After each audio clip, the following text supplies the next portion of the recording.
नमस्कार, आप देख रहे हैं आपका अपना यूट्यूब चैनल श्रीदेवी क्लासेज। आज हम बात करेंगे माइक्रो प्रोसेसर के टॉपिक आर्किटेक्चर के बारे में। हमने आर्किटेक्चर में अभी तक प्रोग्रामिंग मॉडल, फ्लैग रजिस्टर आदि के बारे में पढ़ा है। प्रोग्रामिंग मॉडल में यूज होने वाले सभी प्रकार के रजिस्टर्स को भी हमने जाना है, कैसे वो एक दूसरे से कनेक्ट होते हैं, किस प्रकार से वो डेटा को स्टोर करते हैं तथा किस प्रकार से वो डेटा को आगे प्रोसेस करते हैं। रजिस्टर का काम डेटा को स्टोर करने के साथ उसे कॉपी करना, उसे आगे फॉरवर्ड करना और उसे आगे कैलकुलेशन को इजी बना के उसे प्रोसेस करवाना भी होता है। रजिस्टर एक टेम्परेरी होता है, अर्थात यह टेम्परेरी डेटा को स्टोर करने का कार्य करता है। इसमें हमने विस्तार से अभी तक हमने फ्लैग रजिस्टर के बारे में जाना।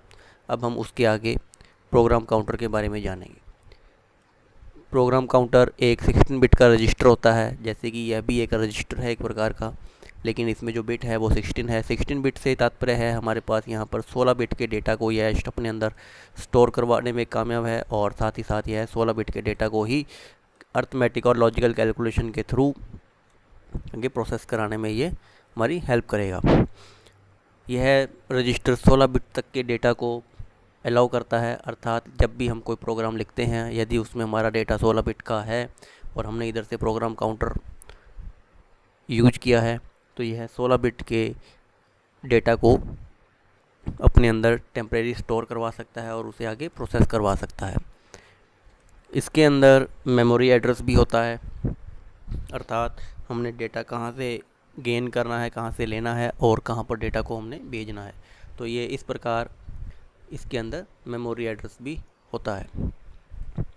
प्रोग्राम काउंटर के अंदर मेमोरी एड्रेस कुछ इस प्रकार होता है कि कहाँ से हमने इस इंस्ट्रक्शन को लेना है और कहाँ पर हमने उस इंस्ट्रक्शन को भेजना है। एग्जांपल अगर हम लेते हैं MVI A,06H, अर्थात हमने 6 हेक्साडेसिमल टाइप का डेटा था, उसको हमने इमीडिएटली मूव करवाया है ए के अंदर। तो हमने यहाँ पर यदि प्रोग्राम काउंटर का यूज करें तो इसमें पता लग रहा है हमें कि हमने डेटा कहाँ से लिया है। हमने 06 टाइप्स यहाँ से कहीं से हमने डेटा को लिया है और कहाँ पर हमने इसको एग्जीक्यूट करवाया, हमने ए टाइप के सिस्टम में हमने पॉइंट्स में एग्जीक्यूट करवाया है, साथ उसे ट्रांसफ़र करवाया है, मूव करवाया है इमीडिएटली इंस्ट्रक्शंस का यूज करते हुए। ये होता है program counter. Working of program counter. अब हम यहाँ पे प्रोग्राम काउंटर कैसे वर्क करता है हम उसके बारे में जानेंगे।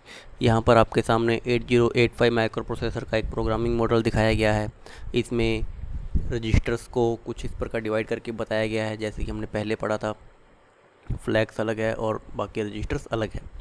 इसमें हमने देखा है कि जो स्टैक पॉइंटर और प्रोग्राम काउंटर जो है वो भी अलग अलग यहाँ पे शो है, लेकिन ये दोनों एक दूसरे से कनेक्टेड है। अब हम इसमें जो प्रोग्राम काउंटर की जो वर्किंग देख रहे हैं, इसमें 2000H लिखा हुआ है। 2000H का तात्पर्य है हमारे पास कोई स्टैक है, उस स्टैक में 2000H जहाँ पे लिखा होगा वहाँ पर यह जा कर के जो भी कोई डेटा है उसको वहाँ पे स्टोर कराने में हमारी हेल्प करेगा। अगर जैसे ही हमारा डेटा वहाँ पे जाके स्टोर हो जाता है, उसके बाद ये ऑटोमेटिक A = जैसे A+1, अगर हम किसी प्रोग्राम के अंदर कुछ इस तरह का लूप लगा के उसमें इंस्ट्रक्शन देते हैं A = A+1, जैसे ही हमारा A एग्जीक्यूट हो जाएगा तब उसके अंदर डेटा हमारा +1 ऐड हो जाएगा। ठीक इसी प्रकार यहाँ पर होता है प्रोग्राम काउंटर में।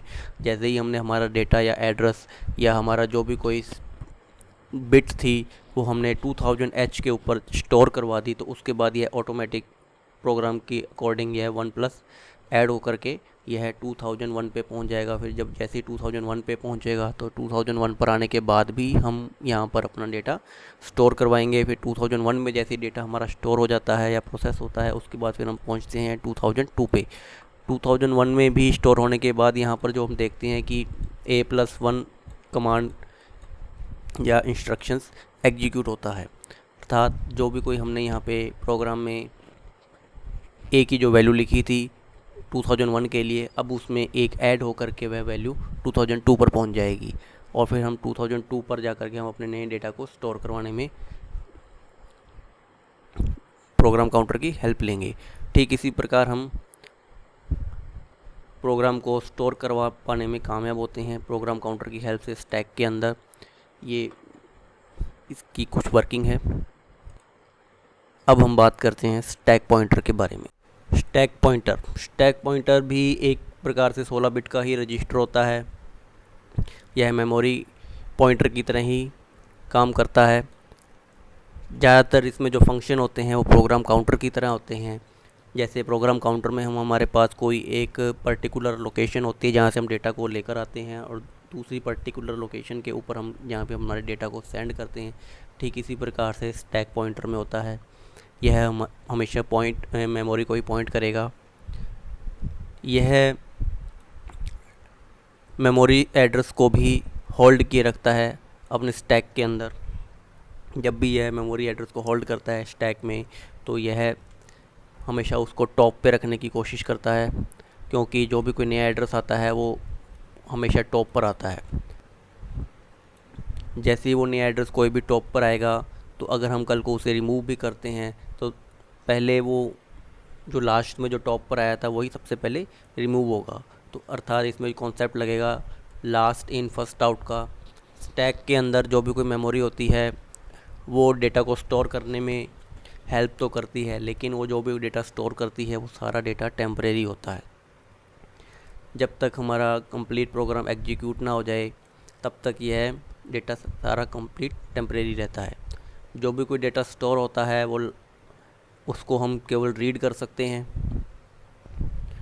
और जो भी कोई डेटा लास्ट में आएगा वो ही सबसे पहले बाहर निकलेगा, यानी डिलीट होगा या आउट होगा, या उसको हम प्रोसेस में लेकर आएंगे। तो यह लास्ट इन फर्स्ट आउट के सिद्धांत पर भी कार्य करता है। दोस्तों, आज की वीडियो में बस इतना ही। बने रहिए हमारे यूट्यूब चैनल श्रीदेवी क्लासेज के साथ। मिलते हैं नेक्स्ट वीडियो में, तब तक के लिए धन्यवाद।